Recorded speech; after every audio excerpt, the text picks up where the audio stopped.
Hello everyone, good morning. কেমন আছো সবাই? আশা করি সবাই খুব ভালো আছো। আমিও আজকে সকাল সকাল উঠে পড়েছি আর উঠেই ব্রাশ করে নিয়েছিলাম। তো তারপরেই চা খেয়ে নিয়েছিলাম আর সকাল সকাল একটা পার্সেল চলে এসেছে। তো পার্সেলটাতে ছিল গাছেরই কিছু জিনিস আর যেহেতু এটা আনবক্সিং পার্সেল ছিল তো ওই জন্য খুলেই দিচ্ছিল দাদা। আর এটা ওই অর্ডার করেছিল। তো তারপরে আমি এদিকে মুড়ি খেয়ে নিয়েছিলাম। স্নান করে আজকে পুজোটা আমিই করেছিলাম আর এদিকে মুড়ি খাচ্ছে, নিজেকে দেখে আমার নিজেরই কেমন হাসি পাচ্ছে। আর এই দিকে আমার যে টুকটাক কাজগুলো ছিল মানে সবজি কাটা, তো সেই কাজগুলো আমি করে নিচ্ছিলাম। আর আমি না এগুলো করতে করতে একটু ছেলে মানুষই বেশি করে ফেলি। তো যাই হোক, এদিকে ছেলে মানুষই করছি।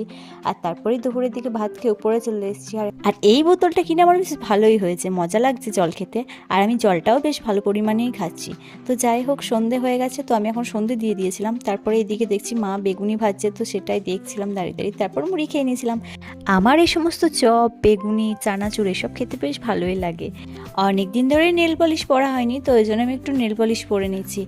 আর আমি যেহেতু বিয়ের সময় নেল এক্সটেনশন করেছিলাম, তো ওই জন্য আমার হাতের নখগুলো না কেমন একটা হয়েছিল। মানে ওই যে অনেকগুলো যে প্রসেস থাকে ওদের, তো সেই জন্য নখগুলো একটু ওরকম হয়েছিল। কিন্তু আমি যে জায়গায় করেছিলাম বেশ ভালোই ছিল। তো যাই হোক, তারপর নেল পলিশ পরা হয়ে গেছে। আর আজকের মতো মিনি ব্লগটা এইটুকুই। Thanks for watching. Tata, by.